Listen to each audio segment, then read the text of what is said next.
कि तमाम प्रत्याशियों में एक होड़ लगी हुई है और बहुत सारे लोग, बहुत सारे चेहरे छन के सामने आ रहे हैं, बहुत सारे नए नए चेहरे भी देखने को मिल रहे हैं। लेकिन इस वक्त हम जो एक अच्छी राजनीति करने वाले एक युवा चेहरा श्रीधर तिवारी अभी हमारे साथ हैं। ये भी महापौर के प्रत्याशी है, ऐसे सुनने को मिला है। तो मैंने सोचा कि श्रीधर तिवारी जी से मिले, जाने कि श्रीधर तिवारी क्या चुनाव लड़ रहे हैं तो क्या इनका विजन है, क्या एजेंडा है, तमाम बातें हम करेंगे तिवारी से। जी स्वागत है, कैसे हैं? सबसे पहले आपके न्यूज़ चैनल के माध्यम से जितने भी दर्शक आपके इस कार्यक्रम को देख रहे हैं, मैं सभी को सादर प्रणाम करता हूं, अभिनंदन करता हूं, वंदन नमन करता हूं और आपको भी विशेष रूप से धन्यवाद देता हूं कि आपने अपने कीमती समय में से हमारे जैसे एक छोटे कार्यकर्ता के लिए समय निकाला। आपको भी बहुत धन्यवाद करता हूं। तिवारी जी, जैसे कि चर्चा बनी हुई है कि महापौर के चुनाव में श्रीधर तिवारी ने भी अपनी कमर कस ली है और जोरदार तरीके से डोर टू डोर जा के लोगों से मिलने का काम कर रहे हैं, क्या कहना चाहेंगे? जैसा कि आप सभी ये जानते हैं कि अब जो सरकार ने ये निर्णय लिया है, बिहार सरकार ने, कि अब जनता द्वारा प्रत्यक्ष रूप से डायरेक्ट मेयर का, उप मेयर का चुनाव जनता के मतों द्वारा किया जाएगा। पूर्व की जो प्रणाली थी, आप लोग जानते थे कि उस समय वार्ड पार्षदों के द्वारा मेयर और उप मेयर का चुनाव होता था। लेकिन जब सरकार को इसमें ये लगा कि इसमें जो खरीद फरोख्त होता था उस सभी प्रणाली को पूरे बिहार की आम जनता जानती है, तो सरकार को मैं पहले धन्यवाद करता हूँ कि इस साहसिक कदम के लिए कि उन्होंने यह बहुत अच्छा फैसला लिया है, जो कि अब जनता की भागीदारी होगी। जनता अपने बीच रहने वाले, अपने जो समाज में प्रत्येक दिन लोगों के अच्छे बुरे समय में साथ खड़े रहने वाले लोगों को, जो भी उनके क्रियाकलाप को देखकर और बुद्धि विवेक से वैसे प्रत्याशी का चयन कर सकती है जो कि पहले नहीं कर पाती थी, जिसका कि खमियाजा निगम और नगर परिषद में लोगों को, आम जनता को भुगतना पड़ा भ्रष्टाचार के रूप में। तो इसलिए मैं सरकार के इस कदम को धन्यवाद करते हुए, जहाँ तक रहा मेरी बात, तो आप जैसा कि जानते हैं, विगत 2 दशकों से मैं राजनीतिक, सामाजिक क्रियाकलापों से जुड़ा रहा हूं और जो भी शहर की समस्या रही है, मैं प्रत्येक शहर की आम आवाम की जो भी आवाज़ रही है उसको अपने माध्यम से सड़क पर आंदोलन करके, धरना करके, प्रदर्शन करके मैंने उस जनता की आवाज़ को बुलंद करने का हमेशा प्रयास किया है। तिवारी जी, मैं जानना चाहता हूं, तमाम लोग भी जानना चाहते हैं और मेरा क्वेश्चन है, महापौर के प्रत्याशी क्या आप भी होने वाले हैं या नहीं? नहीं, मैं स्वतः महापौर का प्रत्याशी नहीं होने वाला हूं। चूँकि ये जब प्रत्यक्ष रूप से चुनाव की घोषणा हुई तो हमारे चाहने वाले, हमारे जो भी शुभचिंतक हैं, जो हमारे गार्जियन हैं, जो कि शहर में जिला के लोग हैं, जो कि हमें राजनीति में हमेशा मार्गदर्शक के रूप में हमको आशीर्वाद देते हैं, रास्ता दिखाते हैं और हमें ये बताते हैं कि आपको इस समय ऐसी जो आज राजनीति बनी हुई है उसमें आपको कैसे स्वच्छ छवि के साथ और ईमानदारी पूर्वक राजनीति करनी है। वैसे लोगों ने मुझे ये सजेस्ट किया, मुझसे हमारे जो नौजवान साथी थे, छात्र थे, उन्होंने अनुरोध किया कि नहीं भैया, यह चुनाव आपको लड़ना चाहिए, इसलिए कि जो अभी नगर निगम की स्थिति है, जो कि नरक निगम बनी हुई है, इससे जनता को मुक्ति दिलाने के लिए जनता के बीच से ही नौजवानों का, छात्रों का, अभिभावकों आएंगे हम उस पर भी हम आएंगे। यानी कि आपने मूड बना लिया है कि अब की बार महापौर का चुनाव मुझे लड़ना है जी। छात्र राजनीति से कांग्रेस पार्टी की राजनीति करते करते और निश्चित तौर से तमाम लोग जो आपको देख रहे हैं, सब लोगों में एक उल्लास है। एक बात हमको समझ में नहीं आ रही है, क्योंकि तमाम लोग, जितने लोगों से हमारी बात हो रही है, सब लोग यही कह रहा है कि मैं स्वतः चुनाव नहीं लड़ रहा हूं। तो आखिर स्वतः नहीं लड़ रहा हूं तो हर किसी को तो चाहने वाले ही लड़ा रहे हैं, हर किसी को विश्वास है कि हमारे वो चाहने वाले, जानने वाले लोग हैं और वो लोग मुझे चुनाव लड़ा रहे हैं। तो स्वतः की बात कहाँ से आ रही है? तो कोई भी स्वतः नहीं है ऐसे देखा जाए तो। फिर भी मैं जानना चाहता हूँ, चूँकि छात्र राजनीति में आपका चेहरा उभर के हमेशा से सामने आ रहा है, कांग्रेस में भी आपने एक प्रबल दावेदारी के साथ, उधर जब लोकसभा का चुनाव चल रहा था तो एक लोकसभा के रूप में भी आपके चेहरे को लोग देख रहा था कि यदि किसी को लोकसभा का टिकट देती है तो श्रीधर तिवारी अच्छे कैंडिडेट माने जाते हैं। मतलब उस समय बात, चर्चा चल रही थी। तो क्या लगता है कि श्रीधर तिवारी को यहाँ के जो भी कांग्रेस के लोग हैं वो लोग सपोर्ट करेंगे? जैसा कि आप जानते हैं, जब राजनीतिक और सामाजिक आप कार्यकर्ता हैं, आप समाज से जुड़े हैं, आपकी क्रियाकलाप पर लोगों की निगाह रहती है। तो मैं ये बात इसलिए आपके बीच कहना चाहता हूँ कि जहाँ तक स्वतः की बात रही, तो जो पूरी जनता ये जानते हैं कि ये दलीय आधार चुनाव नहीं है। तो दलीय आधार चुनाव नहीं होने के कारण मैंने जब ये चुनाव की घोषणा हुई तो सारे जितने भी इस शहर में राजनीतिक दल के लोग हैं, जितने भी सामाजिक कार्यकर्ता हैं, जितने भी लोग शहर में सड़क पर संघर्ष करने वाले लोग हैं, मेरा सबसे आत्मीय लगाव है। मैंने सब लोगों से सुझाव भी लिया है और सब लोगों से आशीर्वाद प्राप्त करके ही इस चुनाव में हमने उतरने का मन बनाया है। तो इसलिए मुझे हर एक लोगों का आशीर्वाद प्राप्त है, उसमें कहीं से कोई बंदिश नहीं है। प्रत्येक लोगों का मुझे सहयोग देने का जब आश्वासन हुआ और लोगों का ये सुझाव कि हाँ, आप जैसे स्वच्छ छवि के लोगों को और ईमानदार, जो कि आज राजनीति में कम देखने को मिलता है, वैसे लोगों के लिए यह पद है। और जनता भी ऊब चुकी है, जनता ऊब चुकी है जात पात धर्म के राजनीति से, और जनता एक विकास करने वाले नौजवान के रूप में जरूर हमको देखती है। इसलिए हम चुनाव में नहीं, तिवारी जी, कहीं ना कहीं जाति फैक्टर तो रखता है चुनाव में, और बहुत बड़ा फैक्टर रखता है, इसको झुठलाया नहीं जा सकता है। और जाति पे भी हम एक बात आपसे एक चर्चा करेंगे, क्योंकि चर्चाएं खौली हुई है, लोगों के बीच है कि आपके गांव से बहुत सारे प्रत्याशी हो रहे हैं। 3-4 नाम तो अभी तक आ गए, हालांकि अभी चुनाव में समय है, हमें लगता है कि 1-2 कैंडिडेट और बढ़ जाए, ऐसी संभावनाएं व्यतीत हो रही है। क्या लगता है, जहां पे अंजनी तिवारी भी खड़े हैं, आप खुद प्रत्याशी, आपके महापौर भी आप ही के परिवार से होंगे, चूँकि आपके गांव से हैं तो कहीं ना कहीं आपसे जुड़े हैं, या तो आपके पड़ोसी होंगे, भाई होंगे, या जो भी होंगे आपके परिवार से हैं। तो क्या लगता है, श्रीधर तिवारी के लिए महापौर की लड़ाई अपने गांव के तरफ से देखा जाए तो टफ नहीं होगा? नहीं, जैसा कि देखिए, आप ये जानते हैं, यह लोकतंत्र है। लोकतंत्र में सभी को लड़ने की आज़ादी है, लेकिन जब हमने आपसे पूर्व में ही कहा कि जनता को जब इस बार मत देना है, अब यह नहीं है कि आप 22 और 23 वार्ड कमिश्नर को लेकर आप भूटान और नेपाल घूम सकते हैं और उनको आप लेकर ये उनकी बोली लगाकर आप मेयर बन सकते हैं। यह जनता को तय करना है। तो जनता श्रीधर तिवारी को वोट क्यों देगी? श्रीधर तिवारी ने ऐसा क्या किया? श्रीधर तिवारी ने यही किया है, जैसा कि आप जानते हैं और पूरे इस शहर की जनता जानती है, छात्र जानते हैं, नौजवान जानते हैं, गरीब जानते हैं, मजदूर जानते हैं कि हमने जनता की आवाज़ के लिए हमेशा सड़क पर आंदोलन किया है। वो या तो शहर में जब जल जमाव होता है उस समय, या जब निगम में भ्रष्टाचार हो, या निगम से जब वो फॉग का छिड़काव नहीं हो रहा था उस समय भी हमने आंदोलन किया है, या जो सदर अस्पताल की व्यवस्था जब कुव्यवस्था में बदलती है उस समय भी व्यवस्था हमने सुधारने के लिए वहाँ प्रदर्शन किया है। वैसे जितने भी मुद्दे हैं आपके माध्यम से मैं बताना चाहता हूँ, आप लोग जानते हैं, लेकिन यह शहर की जनता का आशीर्वाद था कि हमने विगत पिछले दिनों जब बिजली के लिए आमरण अनशन किया था, उस समय बिजली की स्थिति अच्छी नहीं थी। आज बहुत ही बिजली की स्थिति सुधरी है। उस समय जब बिजली की स्थिति अच्छी नहीं थी, उस समय हमने अपने नौजवान साथियों के साथ एक आमरण अनशन किया था, जो कि शहर के प्रत्येक लोग, बुद्धिजीवी, डॉक्टर, इंजीनियर, प्रोफेसर, यहाँ तक कि उनकी पत्नियों ने अनशन स्थल पर आकर हमको समर्थन और सहयोग देने का काम किया था। जितने सामाजिक कार्यकर्ता थे सब लोग उस मंच के माध्यम से हमको आशीर्वाद देने का और उस अनशन को सफल कराने का काम किए। उस समय आपको बताना चाहता हूं कि प्रतिमा एस वर्मा जी जिलाधिकारी थी, उन्होंने अंतिम दिन 5वें दिन आकर अनशन स्थल पर लिखित में जो हमारी मांगें थी उस सारी मांगों को उन्होंने पूरे आम आवाम जनता के सामने, यहाँ तक कि हम जिलाधिकारी के कक्ष में नहीं, वो आम आवाम के सामने, मीडिया के सामने, उसमें मीडिया के भाइयों का भी बहुत सहयोग रहा था, सबके सामने उन्होंने सारी शर्तों को माना।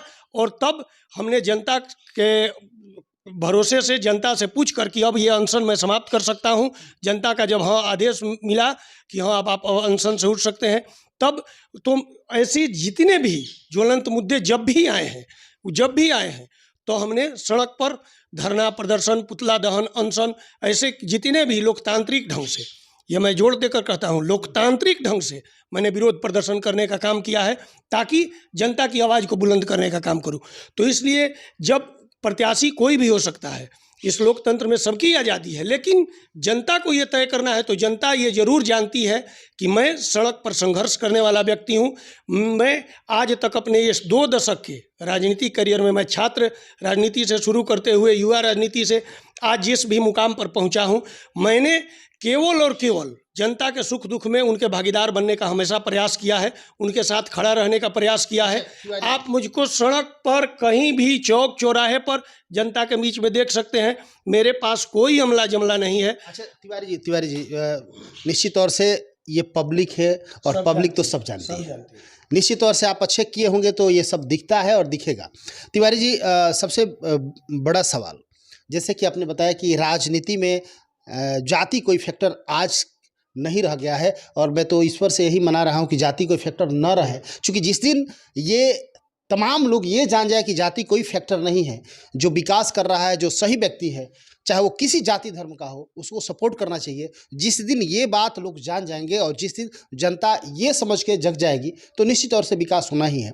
लेकिन अभी भी वो जाति जैसा बहुरूपिया हमारे समाज में है, तो निश्चित तौर से जाति फैक्टर तो रखेगा ही, आप इसको झुठला नहीं सकते हैं। क्योंकि अभी लोगों की मानसिकता बन गई है कि वो ब्राह्मण है और ब्राह्मण के 4-5 लोग खड़े हैं, 6 लोग खड़े हैं और हम ये जाति के हैं, हम ये जाति के हैं, अलग अलग। तो कहीं ना कहीं लोगों को एक फोर्स मिल रहा है, या फिर कहीं वोट मांगने भी लोग जा रहा है तो बता रहा है कि देखिए मैं आपकी जाति का हूँ, मैं आपका रिश्तेदार हूँ, ऐसे वैसे। तो वैसी स्थिति में क्या लगता है कि सिर्फ श्रीधर तिवारी को ब्राह्मण वोट ही मिलेंगे या फिर अदर कास्ट के लोगों का भी वोट मिलेगा, और अदर कास्ट के लोगों का वोट मिलेगा तो क्यों मिलेगा और कैसे मिलेगा, क्या करना चाहिए? देखिए, मैं आपके चैनल के माध्यम से यह अपील करना चाहता हूँ अपने नौजवान साथियों से भी, बुजुर्गों से भी, माताओं से, बहनों से, आप यह बात हमको बताइए।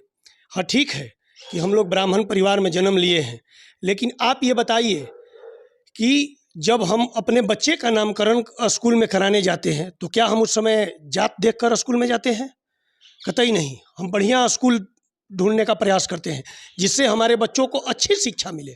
जब हमारे घर किसी का तबीयत अगर ख़राब होता है, कोई लोग बीमार पड़ते हैं, बड़े पड़े या बुजुर्ग पड़े, बच्चे पड़े, तो हम लोग अच्छे डॉक्टर को चुनने का काम करते हैं कि ताकि बढ़िया इलाज हो सके और व्यक्ति स्वस्थ हो पाए। तो मैं यह अपील करता हूँ कि जब इस नगर के सेवक को चुनना है, मैं नगर के सेवक शब्द इस्तेमाल कर रहा हूँ कि जो कि नगर को का सेवा करे, आपका वो आदेश माने, आप अपनी बात को उसके समक्ष अपने पुरजोर ढंग से रख सके, वैसे सेवक को चुनने के लिए अच्छे सेवक को चुनना है, ना कि जात और धर्म देखकर। कि जो व्यक्ति अभी तक अच्छा काम किया है, सड़क पर रहकर काम किया है, और हम लोग इस चुनाव में इसीलिए आए हैं कि हम लोग जितना चाहते हैं कि इस शहर को दे सके, इस समाज को दे सके, हम लोगों के लिए कुछ कर सके। तो जब तक आप सिस्टम के भागीदार नहीं बनिएगा, तब तक आप जितना देना चाह रहे हैं आप अकेले नहीं दे सकिएगा। इसलिए हम लोग इस चुनाव में इस जाति धर्म के फैक्टर को निराधार बताएंगे और केवल इस शहर के विकास के मुद्दा को लेकर और विगत दिनों में जो विनाश करने का जिन लोगों ने काम किया है, उन मुद्दे को लेकर जनता के आवाज़ के बल पर हम लोग इस चुनाव मैदान में उतरे हैं। कहीं से कोई जाति और धर्म का फैक्टर हमारे बीच में नहीं आएगा, इसलिए कि आप पर्सनली रूप से भी ये जानते हैं, या शहर में आप पूछ लीजिएगा, हमारे जो भी साथी समाजी या हमारे जो भी शुभचिंतक हैं, कहीं में किसी के पास कभी भी जात की बू नहीं आती है। प्रत्येक लोग का यह जरूर सपना है कि निगम का यह जो महापौर है वैसे व्यक्ति को बनना चाहिए जो कि एक शहर का जो सपना था, स्वच्छ आरा, सुंदर आरा, उसको वो साकार कर सके। तमाम बातों की तो खैर ठीक है, लेकिन जानना चाहेंगे और तमाम जनता भी जानना चाहेगी, यदि चुनाव श्रीधर तिवारी जीतते हैं तो विजन क्या रहेगा, किस मुद्दे पे आप काम करेंगे? देखिए, जहाँ तक अगर जनता का आशीर्वाद मिला तो मैं पूर्व में ही आपसे कहा कि मैं नगर सेवक बनना पसंद करूँगा। सेवक का मतलब मैं जनता की सेवा प्राथमिकता रूप में रखूँगा, और उसमें जो मूल समस्या है, ये आरा शहर पूरा मेरा परिवार है, और जिससे कि पूरे आरा शहर की जनता को पहली प्राथमिकता तो हमारी यह है कि पूरे जनता को यह लगे कि हाँ, अब जो ये नगर निगम है वो मेरा नगर निगम है। चूँकि मैं आपको बताना चाहता हूँ कि जो हम लोग टैक्स का पैसा पेयर करते हैं, जो वही पैसा सरकार के माध्यम से घूमकर और हम लोगों के विकास के लिए, शहर के विकास के लिए, आम आवाम के विकास के लिए आपको उपलब्ध कराई जाती है सरकार। वो तो ठीक है। आप ये बताइए कि विजन क्या है आपका? विजन विजन विजन हमारा सबसे पहला प्राथमिकता यही है कि जो विगत दौर में आम जनता यह जान चुकी है कि निगम का मतलब भ्रष्टाचार होता है, तो पहली कठोर लड़ाई हमारी होगी भ्रष्टाचार के खिलाफ।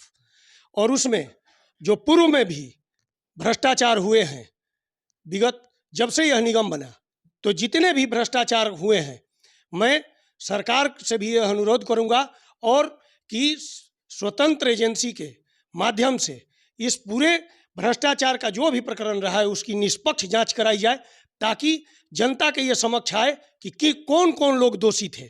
दूसरी बात रही, मेरे कार्यकाल के दौरान भ्रष्टाचार नहीं हो, उसके लिए मेरी पहली प्राथमिकता यह है कि जो भी काम होंगे पारदर्शी ढंग से होंगे।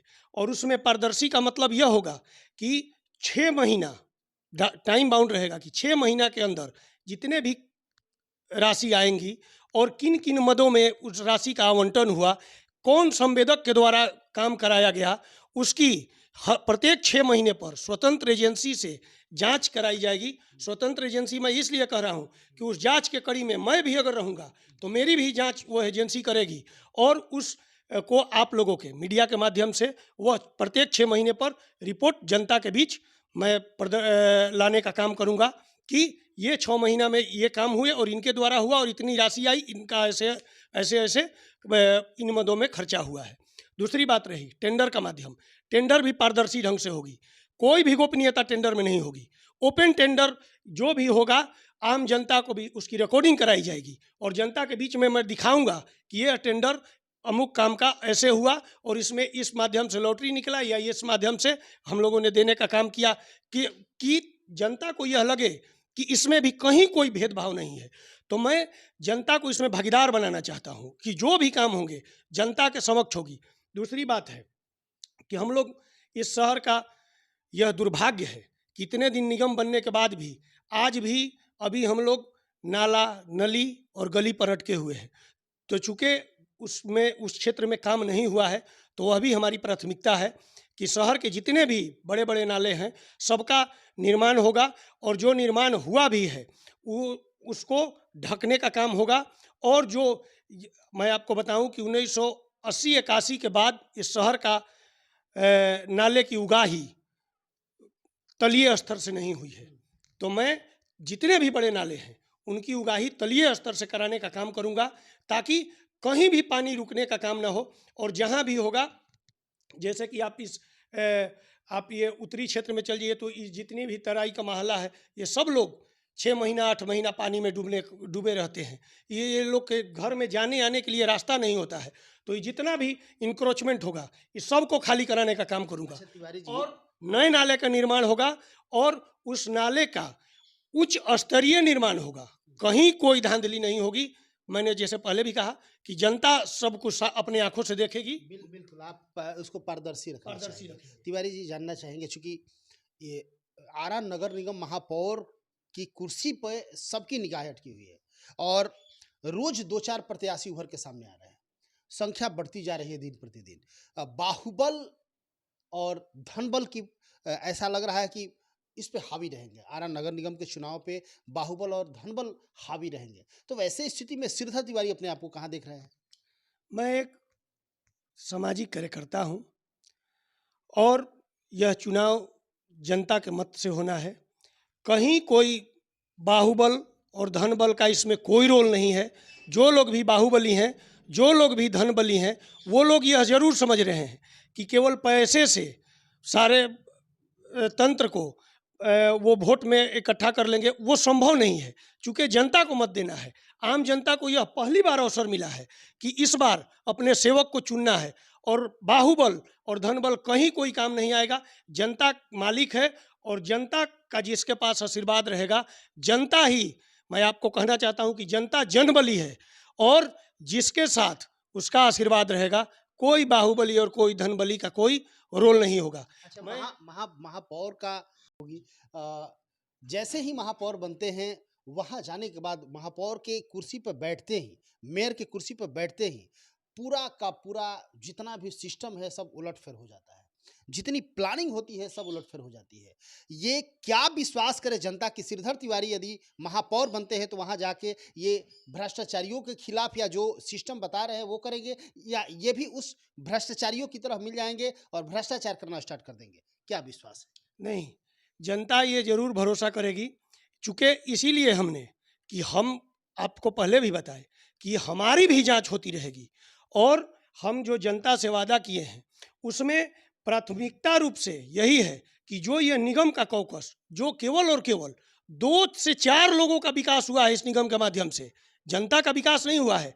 पैसा जनता के लिए था, पैसा जनता का है और केवल 2-4 गिने चुने लोगों का विकास इस निगम के माध्यम से हुआ है, तो वो संभव नहीं है। इस कॉकस को तोड़ने के लिए ही जनता के भरोसे पर और जनता के आशीर्वाद से हम मैदान में आए हैं। जहाँ तक रहा विजन का बात, मैं देखिए, मैं जब जिस गली में जाता हूँ और जहाँ लोगों से जाता हूँ, बुद्धिजीवी के पास जाता हूँ, ये हमारी जो विजन है, हम यह नहीं चाहते कि जो हमारा घोषणा पत्र हो, मैं जो तय करूं वो घोषणा पत्र हो। हम जहां जाते हैं लोगों का सुझाव जो होता है, जो छात्रों का सुझाव होता है, मैं नोट करने का काम करता हूं। जो बुजुर्गों का सुझाव होता है, जो नौजवानों का सुझाव होता है, जो बुद्धिजीवियों का सुझाव होता है, सब मैंने देखिए इस पर नोट करता हूं।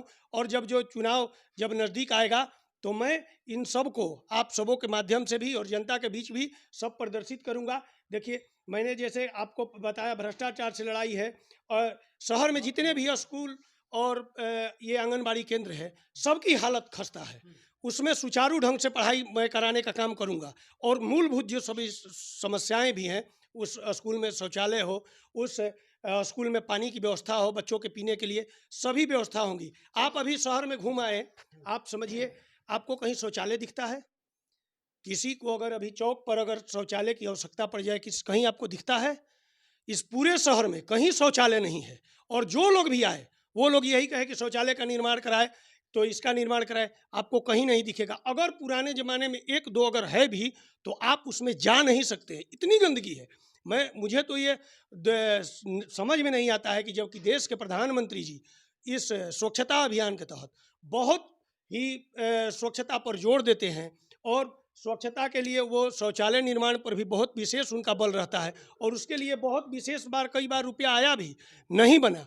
तो इसलिए हमारे कार्यकाल में प्रत्येक चौक चौराहे पर शौचालय का निर्माण होगा और शौचालय का निर्माण डिलक्स होगा, जो कि आप बड़े बड़े शहरों में देखते हैं डिलक्स शौचालय, और उसमें कर्मचारी होंगे, सफाई कर्मी होंगे, जो कि प्रत्येक दिन और प्रत्येक समय उसकी सफाई करते रहेंगे कि आप जिस प्रकार घर के शौचालय का और बाथरूम का यूज करते हैं, आप जाइएगा तो उससे भी वो अच्छा दिखेगा। शहर में पूरे जितने वार्ड हैं हमको सीसीटीवी कैमरा लगाना है ताकि अपराधियों और चोरी करने वाले लोगों पर अंकुश लगे। आए दिन जो मोटरसाइकिल और गाड़ी की चोरी होती है, इसके पहले तो सीसीटीवी कैमरा लगा हुआ था, लेकिन कहाँ अंकुश लग रहा है? तो वो उसमें कमीशन खाने वाले ने सीसीटीवी कैमरा उच्च स्तरीय लगाया ही नहीं ना। उच्च स्तरीय कैमरा होगा, इसीलिए तो हमने कहा कि ये जनता को मैं बताऊंगा कि ये इस कंपनी का और ये सीसीटीवी कैमरा है, इसमें कहीं कोई धांधली नहीं होगी। दूसरी बात, शहर के नौजवान आप जाते हैं तो रमना मैदान में, वो जो चर्च है उसमें, रिसाला मैदान में, महाराजा कॉलेज मैदान में, जैन कॉलेज मैदान में छात्र पढ़ने पर विवश हैं शाम के समय।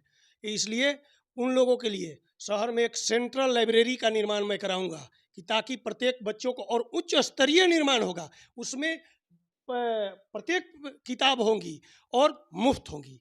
उसमें बच्चियों के लिए, महिलाओं के लिए भी स्पेशल व्यवस्था होगी, वो भी वहाँ जाएंगी और पढ़ने का काम करेंगी।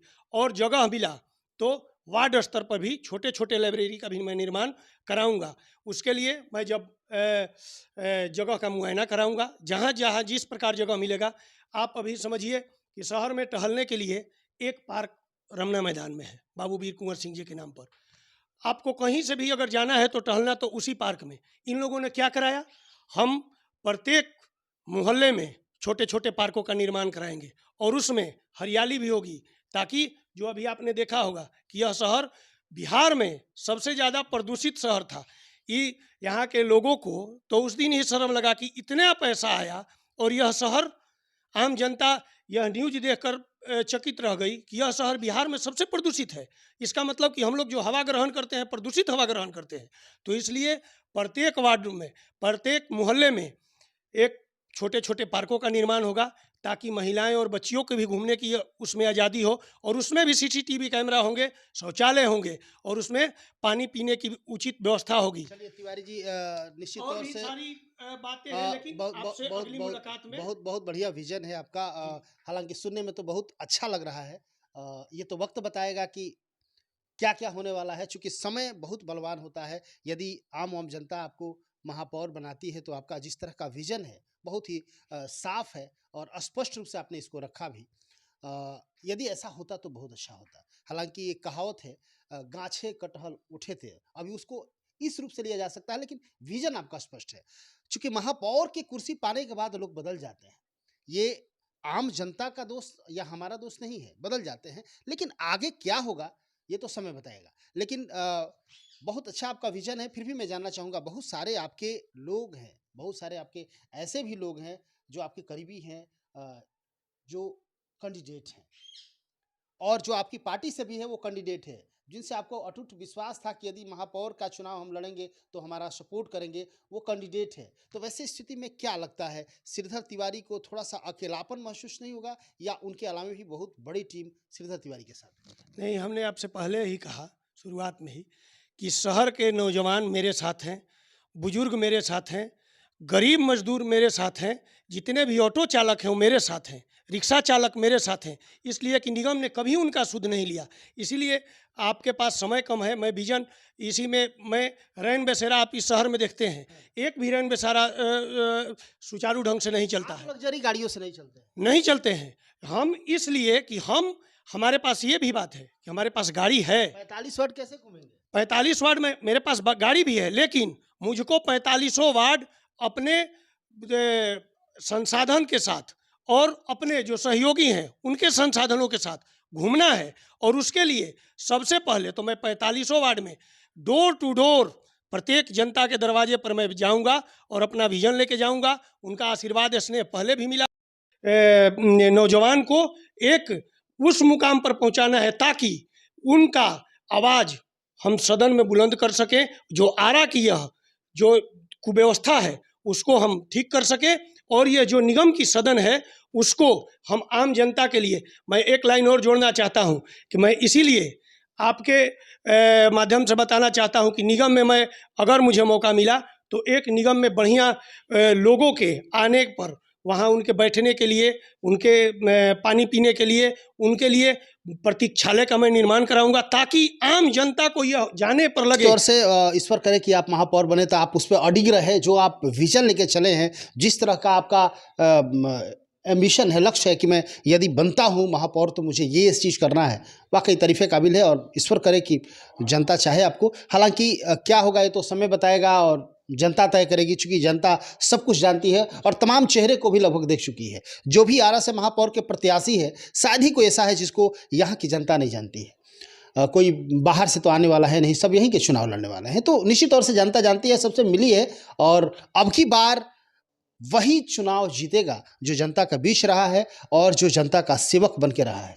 तो ये जनता सब जानती है। फिर भी लास्ट, चूँकि मेरे पास समय का अभाव है और आपने भी बहुत समय लिया, लास्ट क्वेश्चन आपसे मैं ये करना चाहूँगा, क्या लगता है कि जिस तरह नगर निगम में अभी तक मेरा लक्ष्य रहता है, मेरा जो भी प्लानिंग रहती है मेरा रहता है, विजन मेरा रहता है, लेकिन काम कराने वाले दूसरे चेहरे रहते हैं। लोगों का कहना है, ये मेरा कहना नहीं है, और इस तरह का मैंने और भी जनप्रतिनिधियों से सवाल किया है कि विजन मेरा रहता है लेकिन पूरा करते कोई और है, अपने अनुसार अपने मुताबिक। तो क्या लगता है यदि आप महापौर बन भी गए तो विजन आपका धरे के धरे रह जाएगा, क्योंकि यदि किसी और का चेहरा रहेगा, कोई वहाँ पे दबंगों का बोलबाला रहता है, दबंगई से कोई और काम कराएगा, तो फिर आपका विजन तो धरा का धरा रह जाएगा। वैसी स्थिति में ये सीधे साधे श्रीधर तिवारी क्या कर लेंगे?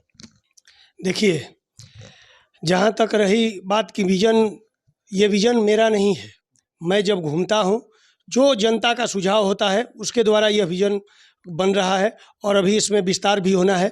जहाँ तक रही बात कि दबंगई और जो निगम में यह विजन मैं लागू नहीं करा सकता, मैं आपको आपके माध्यम से पूरे जनता को यह आश्वस्त करना चाहता हूँ कि आप यह जानते हैं कि मैं सड़क पर आंदोलन किया हूँ, संघर्ष किया हूँ, मैं एक सामाजिक राजनीतिक कार्यकर्ता रहा हूँ और कभी भी चाहे कुछ भी हो जाए, हम आज तक किसी के दबाव में और किसी के कोई प्रेशर में ना ही मुझ पर कोई हावी हो सका है और ना ही मेरे क्रियाकलापों को और ना ही मेरे चरित्र पर एक दाग लगा सका है।